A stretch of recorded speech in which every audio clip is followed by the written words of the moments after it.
The views and opinions expressed on the cap are those of the hosts. They do not necessarily reflect the official policy or position of OldMilk Media. Any opinions stated aren't intended to offend anyone. On this episode of the Cap Podcast, we react to Megan by Megan Thee Stallion.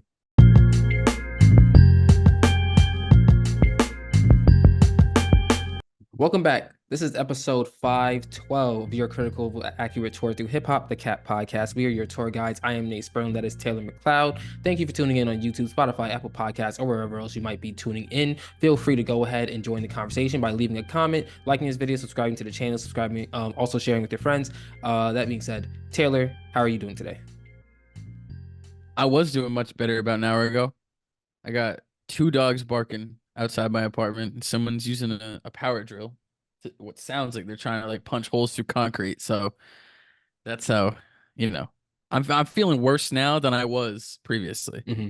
Yeah, I mean, understandably so. It's a nice, quiet, well, for you, Saturday morning, and the last thing I'd like to hear on a Saturday morning is people drilling. So let's get through this. That being said, on this episode of the Cat Podcast, we are reacting to Megan by Megan Thee Stallion. It is 18 tracks, 52 minutes long, featuring Kyle Rich, Yuki Chiba, Glorilla, UGK, Victoria Monet, Big Crit, and Buddha Bless. That being said, Taylor, what is your first thought about Megan? So we mentioned this. If you heard the last episode, mentioned this just a couple minutes ago when we were recording the last episode. As I've gotten older, I've gotten a lot better at understanding when things just aren't for me. Mhm. And that's how I feel about this album. There's a couple moments here that I really, really enjoy. For the most part, it's just not. This album isn't for me, and that's fine. You know what I mean? Like, I am not the target audience for this album, and I understand that, right? I think that Megan is an incredible rapper. I think she like raps all over this album, right? Like, if there's one thing Megan Thee Stallion's gonna do, she's gonna rap, right? And I appreciate that so much, but there's a lot of like anthems I would say on this album that they're not for me, right? I am not the person that this is supposed to be uplifting, right? And I understand that, and that's fine. So I think that, that's my first thing is I listened to it, I went through it. Like, I think having Hiss, which is like the diss track that was already out, lead it off. I didn't love leading with that, you know what I mean? But I understand it because it's like coming out swinging. And the whole like there's a lot of stuff going on here that really isn't my favorite either. Like, I really don't like snakes. Like, I really don't like snakes. Like, in real life. So Is that basically, like Hiss, Rattle, Boa, yeah, man, the whole thing, and she's in Cobra. the You yeah. you hate it. No, I really don't like snakes. Like we're talking about fears, man. It's like heights and snakes are like the two for me, right? So like that's going on. I'm not a huge anime fan, so we have like a lot of anime stuff, mix in throughout here. And then I'm not like, yeah, so it's just, hey, this album's not for me, but the two moments that were for me were definitely for me. That's UGK and Big Crit. So I love both those moments. All right. So this is Megan's first independent album. So I was curious to see how she would be able to celebrate her freedom without the constraints of like a label. First of all, going through legal battles with your label and With being able to. Red Sox bum Carl Crawford. So I was interested to see how she would celebrate that. I love the fact that the album is titled Megan because, like I said, this is the first album in her independence as an artist. So this is basically like a new phase of her career. And usually when we have self-titled albums, that's like marking something that's critical in an artist's career. So I think that this is perfectly titled. I also like the album cover as well, her like hatching out of the egg. I think that's really, really cool. There was initially like another album cover that was gonna come out, and it low key, like a lot of fans didn't really like it. And I'm glad that she listened to the fans and came out with this album cover instead, because this album cover is much better than the one that she would have put out before. Also like her hatching out the egg, that to me symbolizes a rebirth as well. So I really appreciate that. I appreciate the packaging. I really, really like Megan's beat selection throughout. And honestly, besides Kyle Rich and Yuki Chiba, none of these features really move me. Like, I understand the UGK feature, that's like Houston Legends, and Houston's present coming together to create a song. I completely understand that, although the song isn't really one of my favorites. The Big Crit one, I guess some people could argue that Big Crit's a legend as well, so I guess that kind of fits into there. The Victoria Monet one, we'll get into it. I'm not really a fan of. And there's probably one other feature on here. Yeah, the Gorilla verse didn't really do much for me either. So besides Kyle Rich and Yuki Chiba, the features don't really do anything for me. Additionally, and this is the only time I'm gonna mention it because the artist Megan's taking shots at a lot of artists, and the only artist I'm gonna mention now because she's basically irrelevant is Megan takes a few shots at Iggy Azalea here because of Iggy Azalea endorsing Tory Lanez when they were going through their trial and stuff like that. I believe Iggy Azalea wrote a letter in to advocate for Tory Lanez's character or whatever. So obviously Megan isn't gonna like that, and she's taking shots at Iggy Azalea for that, which she has every right to do. But at the same time, like, are we as in 2024 caring about Iggy Azalea? No. So maybe Megan could have kept those shots to herself because we just don't care about Iggy Azalea, and she could just let Iggy Azalea's career just die somewhere. But either way, like whatever Megan wanted to do, she's perfectly in her right to do that. And there are some other disses that we are gonna get into when we get into the song by song. But yeah, that is what I have right now. Yeah, man, there's a lot of shots here, and I don't have a ton of song by song thoughts, Hmm. right? So I'll be following you through that, but like the disses are obviously all over this, and there's a certain like chaos to this album, right?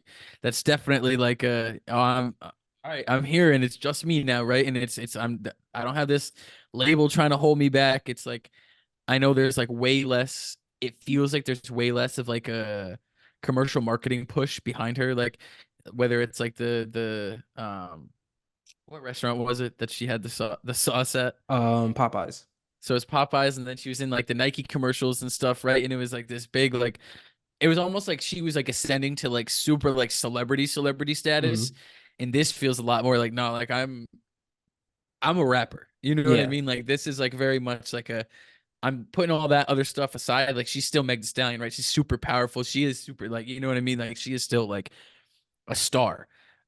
But there's a lot of this where it's like, no, like I'm here. I have bars for anyone who wants them. I mean, like obviously the one that I care about the most is on Hiss when she's like talking about Drake Hmm. in there. I do think it's funny she's dissing Drake, and then she has Nicki the Take Heath. Minaj.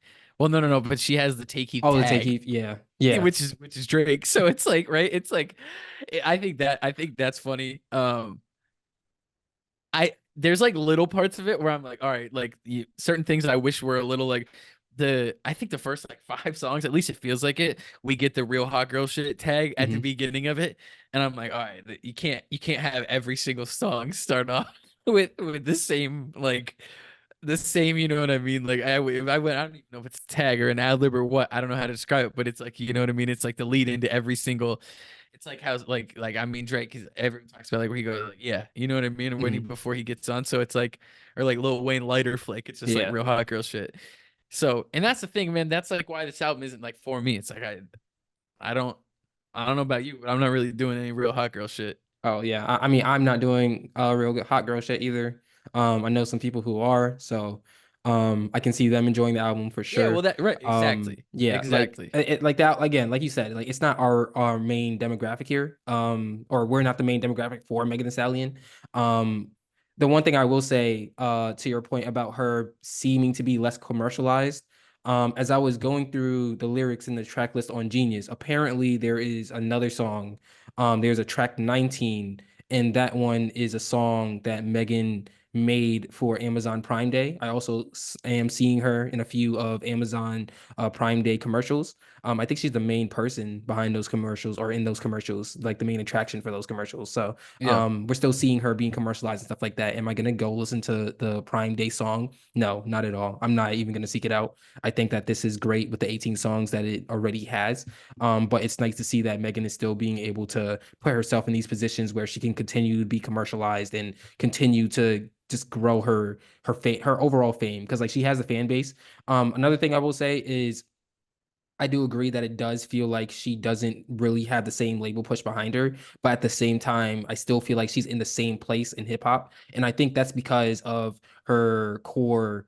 fan base. And because of her core fan base, and like we said before, or like I mentioned before, um, with her being able to get the feedback from her fans in terms of the album cover and go back and forth in that way, I appreciate that. So it seems like it's a more of a grassroots effort from Megan Thee Stallion this time around, and I think that this makes this album and the packaging around this album so much better than some of the packaging that we've gotten before. Not to say the packaging that we got before isn't great, but this one just feels more organic to me, and I really appreciate that.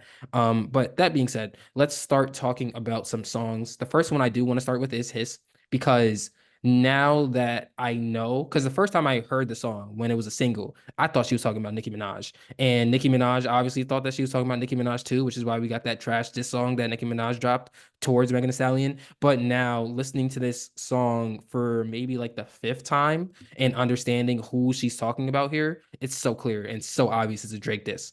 And I guess I never really expected that, but yeah, I guess the only thing for Megan to do here is get Kendrick Lamar on a feature so they could diss Drake together. I think that would go crazy, like in every aspect. Yeah,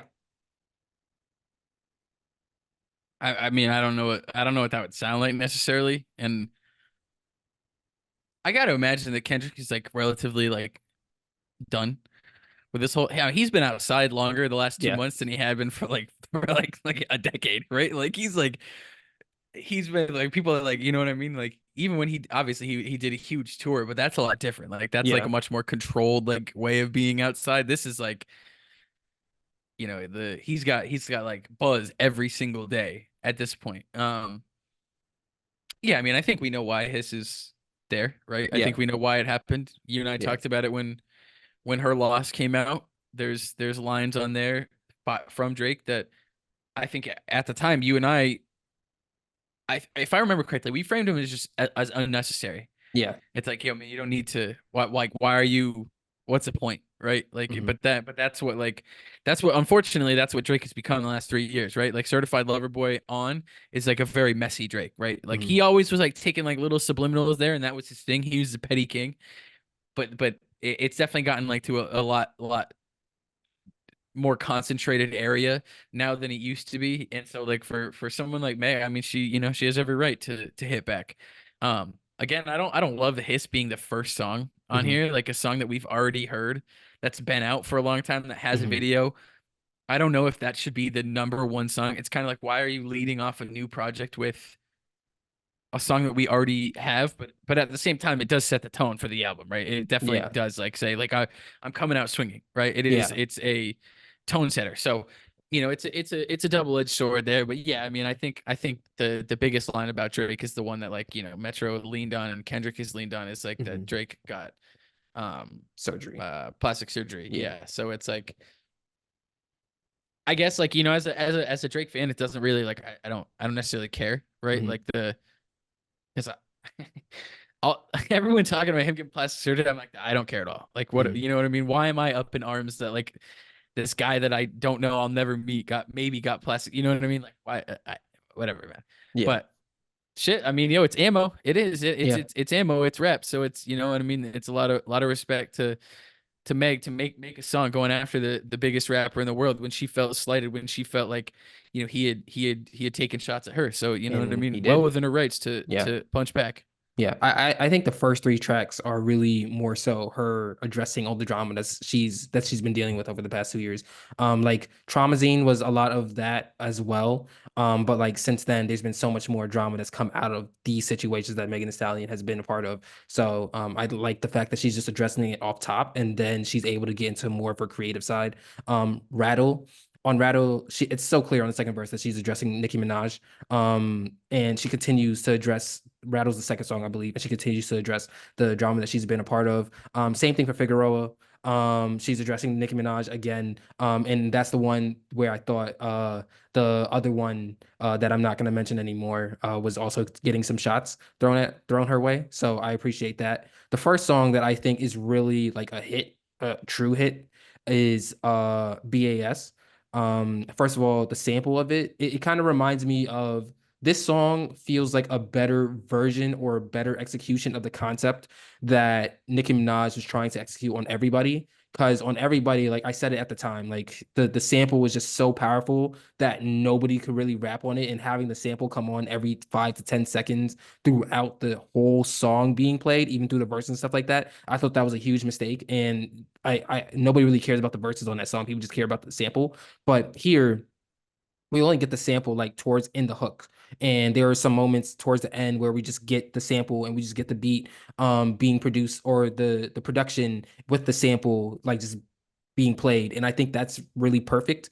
It's kind of like a Jersey club mixed to it. So I really, really appreciated that. I also think that the use of Kyle Rich, who I'm not really familiar with, but just judging by his flow, I assume he's a drill rapper. Him being able to use his drill flow on this beat, I think that maximizes the beat as well. So like you get Megan Thee Stallion rapping how she normally raps, and then you get the part of the beat where it's a hook, and then it's like the catchy part, but it's like the part that you're supposed to dance to, and then you get the drill feel to it as well. So I think that because of that again, it just shows the versatility in Lil Ju's production. And Lil Ju has been someone who has been making beats for Megan Thee Stallion since as long as I've been listening or been listening to Megan Thee Stallion songs. So hearing him progress as well as seeing Megan Thee Stallion progress, I think that's super important for both of their careers.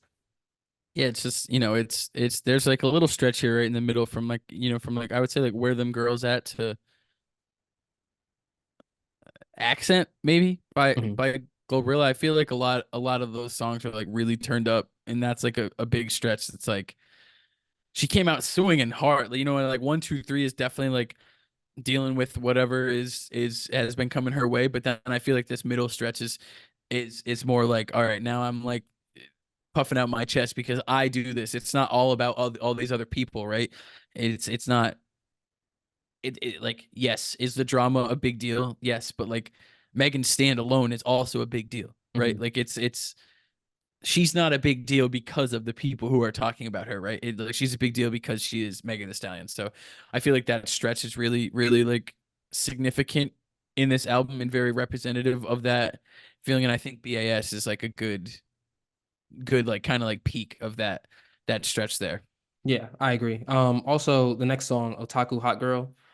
There, I think we're getting a new side of Megan Thee Stallion. It's no secret if you've been paying attention to her that she's a big fan of anime. And on this song here, like we start off with a sample or a snippet from an anime. And the melody on the beat kind of sounds a little bit J-pop-ish.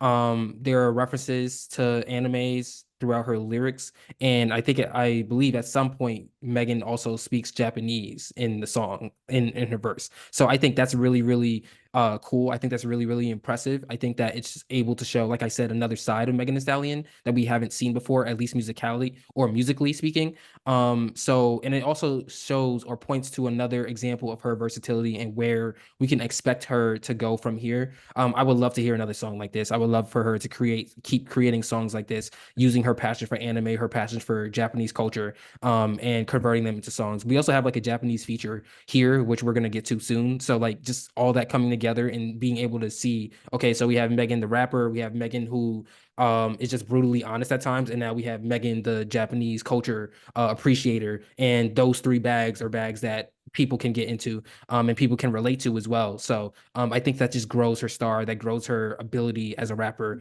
it grows her value as a rapper as well. And that's why that song is one of my favorites. Yeah, no, I think that's one of the best songs on this album, and I think it's always, at least through social media, I think we're seeing a lot of content of Megan traveling through Japan a couple Mhm. months ago, if I remember it.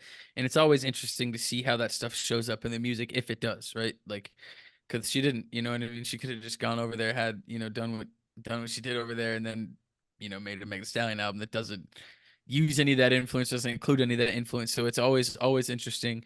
And that's like social media has made that a lot easier to understand where these things come from, right? Like you get all that content, and then all of a sudden, an album comes out 2 months later, and we've got two songs on here that are clearly influenced by that time spent over there, and also, like you said, just like a passion that hasn't been a secret. So I think Otaku Hot Girl definitely is like it sounds good, and I like I like that song because it's not as and I've said this before about a lot of songs. It's not as like brash, right, as a lot of Hmm. some of the other stuff on here. And I always am gonna gravitate towards like a little more like subdued, like it can get like a little like more like electronic. I don't know how to describe it necessarily, but it's not so much like it's not hiss, right? Hmm. It's not like it's not like fighting music. And I appreciate that. I Fighting appreciate music. that. Taylor, Yeah. man of peace. I try to be, Um, man. speaking of the exact opposite of peace, next one I want to talk about is Boa. She's directly talking to Nicki Minaj there again. Yeah. She's basically saying your time's up. Like I like the more and more I think about the song, the more and more I like it. Like that's just like a perfect like if you want to call it a victory lap, it could be like poking the bear in one aspect, but in another aspect, it could be a victory lap. Because like you have like the little ad libs throughout the song where it's like tick tock, tick tock, tick tock, and then Nicki and not Nicki, Meg is basically saying that Nicki, your time's up throughout the whole song. And she's basically asking her, like, why aren't you gone? Why are you still here? Why didn't you retire yet? So I really, really like the taunting that Megan does on that song. And that makes the song for me, honestly. I like it's like a victory lap. It's like kind of like and not to say like the like it's over or whatever, or Megan like for sure won, but it just feels like nah, like I'm feeling confident about this battle against you. And in a kind of the taunting of it is kind of reminds me of Not Like Us, like just like the taunting aspect of it, and like what can you really do about that as someone as the person who's being taunted by the song. I guess you can get in the booth and try to make a better song, but we'll see about that. I'm doing some quick research here Mhm. to see if huh. Just doing some snake research. I gotta clear that tab out though, because that freaks me out.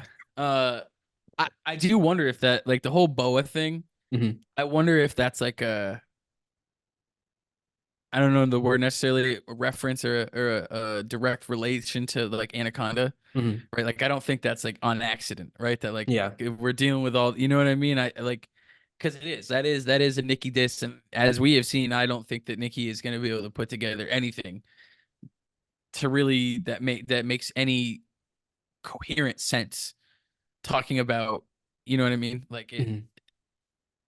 Do I think that like a couple years ago, Nicki Minaj could have made like a good, rebuttal, and then we could have gone back and forth, sure. But at this point, man, I don't have much faith that like it's gonna even, like I said, make sense at this Yeah. point. Like it's gonna It's be just like because rants and raves and yeah, yeah, that diss track was just so like god awful. It's just like lost like like you blew a 3-1 lead basically because like everybody like people love Megan Thee Stallion, but even people who love Megan Thee Stallion would have told you that they felt like Nicki Minaj was the better rapper still. But then after that diss track, like I feel like all that sentiment has just gone out the window. I also feel like the snake themes throughout this album like you pointed out, like there's a Nicki Minaj song, possibly her biggest song, or definitely one of her biggest songs, Anaconda. It kind of the feel of this album kind of reminds me of We Don't Trust You. Like it's like consistent throughout the album. Yo, I do not like you. This is why I don't like you. I'm gonna keep taking shots at you. Um, it kind of gives me the same vibe, and that's again something that I could appreciate. And also just for like the sport of hip hop, that's something that we need to keep the juices flowing, to keep the lyricists making lyrics at the top of their game and stuff like that. So Boa's more it's more important now that we've talked about it, in my opinion, than I originally thought. So that's a really really important song there. The yeah, next one I'm going to talk about Mama Mushi. We get another dosage of Megan Thee Stallion's appreciation for Japanese culture. I think that Megan and Yuki Chiba have really good chemistry. I have no clue what he's saying on his verse, but he's on beat and it sounds good. So that's one of the songs I can see myself gravitating towards. I like even in my head, like I just walk around and I'm like, stop, stop, stop, stop. And it's like the flow of it, it's just so simple to get in your head. It's just so catchy. And again, being able to basically link up across the Pacific Ocean, really, really impressive as well for Megan Thee Stallion. yeah. I think it furthers what we were talking about with Otaku Hot Girl, and it's just it's cool.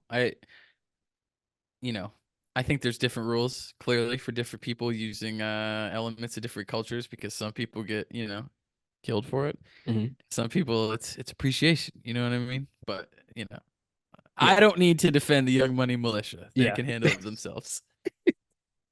Um, Paper Together, talking. It's that's the song with UGK. So just honoring some, like I said before, Houston legends honoring and or Houston legends and Houston's present coming together, just to make a good song. Not one of my favorites. The features don't really do anything for me. But I understand the importance of the song and I can appreciate the importance of the song. Yeah. The next song I want to talk about is Worthy. That's the only song that we really get melodic Megan on there, and Uh-huh. I would have liked to hear more of melodic Megan throughout this album. Um, Hearing her on the hook, it makes me wonder why Spin has a feature.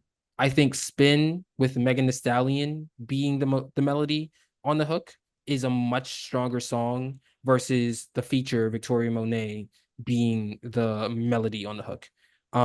Worthy is just a good song. It's a nice summer pop beat. It's affirmations as well. Megan's basically giving herself affirmations on the song. So overall, one of my favorite songs as well. And it just makes me wonder what track 13 spin would have been if Megan Thee Stallion had more melodic, just demonstrated more of her melodic ability because we know that she could do it on Yep. throughout the album. And finally Cobra, which is the lead single. I think that that right there is a good outro, the same way I think Hiss is a good intro, because again, it's like it's full circle. It's both songs, Hiss and Cobra, talk about well, Hiss more so is her coming out and taking shots at people who've been taking shots at her over the past few years, but Cobra is more about like the impact that the past few years have had on her. And that's the song where it's like, okay, she's being brutally honest here. I can appreciate that because that's what art is. You're supposed to be brutally honest about your emotions, or at least honest about your emotions. So hearing Megan be able to rap in that way and just put all her emotions out, like just for everybody to see, I think that makes that song relatable for a lot of people. And I think because of the relatability to that song, I think that more people are going to gravitate towards it because the people are going to gravitate towards things that are relatable regardless. Yeah. I gotta be honest, I really don't love opening and closing the album with songs that are already out.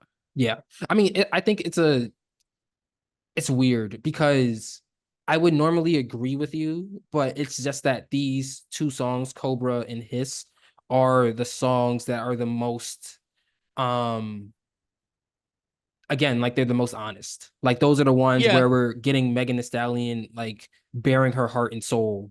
And yeah. So it's And weird because those I are wonder the about the hits. timeline, Yeah, right? I wonder how early those songs were decided as the intro and the outro, yeah. right? Because if the album is being built with those two as the pretty much the bookends, then it's different, right? You know, it's like then it's like okay, if that's the intro and the outro, and you just release them as the singles, I understand that more.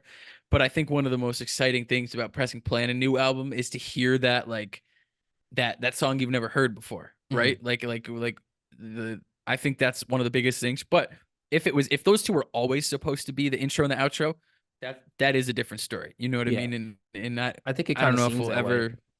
in Yeah, my right. opinion. Like, and Um, it certainly could be that way. I just mhm, think that as like a listener, one of the most exciting things though is opening an album and hitting play and immediately getting hit by like a sound that you don't know what you're expecting. So mhm. because when I open this and I see Hiss as the number one track, I'm like, oh, I've already heard that song. But Yeah. it is what it is. It's a kind of a nitpick. Yeah. If you've made it this far into the episode, go ahead and comment your favorite song on the album. That being said, Taylor, I'm not gonna ask you subjectively because I think I know your answer, but objectively, how Yeah. much playback value do you think this album has? I think it has a lot. I'll say a month to 2 months objectively because I think that Megan has a very strong fan base. And I think that similarly to this Kendrick Drake stuff that's going on, people who don't like Nicki, people who don't like, I mean, I don't really know if anyone doesn't like Iggy. I don't know who's even really Nobody thinking cares about about Iggy. Yeah. Iggy Azalea, right? Right. But people who don't like Drake, I think they'll come to this and be like, all right, cool, like more piling on because I mean, if that's what you like, that's what you like. And I also think that like having like, the two Japanese influenced songs, and then I mean, there's also like a Glorilla. Glorilla is like a she's a star in her own right. So it's Mhm. like I think there's enough here to keep people coming back. So I'll say like a month to 2 months. Objectively for her fans, it's probably like, it's probably shorter than that. And I always end up trying to be more generous than I am saying like what is actually going to happen. Because as we know, it takes a lot for an album to last longer than a week Yeah. now. So I'll say like for her fan base and for people who just don't like the people who are the targets here, I'll say a month to 2 months. Yeah, I got this going 3 months. I think that this is a perfect album for the summer. I think that a lot of Megan Thee Stallion's fans are people who enjoy summer antics, and this is the perfect album for summer antics. I believe on one of the songs, I believe I wrote it down. Let me see if I can find this here. One of the songs, um, Megan is saying that. Oh yeah, it's on his. Yeah, she's saying ever since I claimed the summer, all you want a season. I think that's a true statement. Like Megan's the first one that I can think of that's like the summer is hers. And, like everybody's always been talking about song of the year. I mean, song of the summer, et cetera, et cetera. But in terms of like hot girl summer, Megan was really the first. And then after that, we see a lot of different artists trying to claim a season for themselves as well. So What I think that's what about Chet Hanks? anyway. Um, we are not talking about that guy. Anyway, I can't have a um, summer. no, you cannot have a summer. As a matter of fact, you could have the winter if you wanted, but that's it. You see like more of a winter guy anyway. I That definitely being am. said, final thoughts. Hang on a second. My final thoughts are while this album definitely isn't for me, I think her target audience, I think this hits it perfectly. And it is I think we probably differ in our opinion about the production. I think a lot of it is like the production I don't like necessarily, which is like the kind of like the modern hip hop production, and it has a lot. It just can feel very cookie cutter to me, and it can feel a little repetitive to me. So I think that's probably where we differ. But outside of the production, I think that this is like just another example of like probably like the most what I would say is like the most powerful woman in rap today. Mhm. Like continuing to talk her shit, continuing to like to stand tall, and you know what I mean, and be resilient and not let everything that's been in the media and been everything like and that's happened in her life be the defining narrative. And it's like another step towards taking control of the narrative for herself Mhm. and of the music for herself and of everything for herself, everything that surrounds her. She's steering the ship, and I think there's a lot to be said about that. I only have two favorite songs here, and I already kind of mentioned them. It's Paper Together with UGK and Miami Blue with Buddha Blessed and Big Crit. So yeah, those are my two. And I think it's just because like they have, it's UGK and Big Crit is what I saw that and like that, you know what I mean? If for an album that's not for me, like that can be for me. Yeah. My final thoughts are Megan Thee Stallion celebrates her independence by creating an album that works to reestablish the Megan that her fans all love while showing another side of her through her brutal honesty. Megan experiments, with new sounds that are deserving of an encore on future albums. My favorite tracks, top three. Number three is Worthy, number two is Otaku Hot Girl, and number one is BAS. This has been the Cat Podcast, episode 512. Let us know your opinion of Megan by Megan Thee Stallion in the comments below. Do us a favor, hit the like button, subscribe to the channel, share with your friends, follow Old Milk on YouTube, Instagram, and TikTok at Old Milk Media. Check out oldmilk.co for more information. That is Taylor McLeod. I am Nate Sperlin, and we are out. Thank you for watching.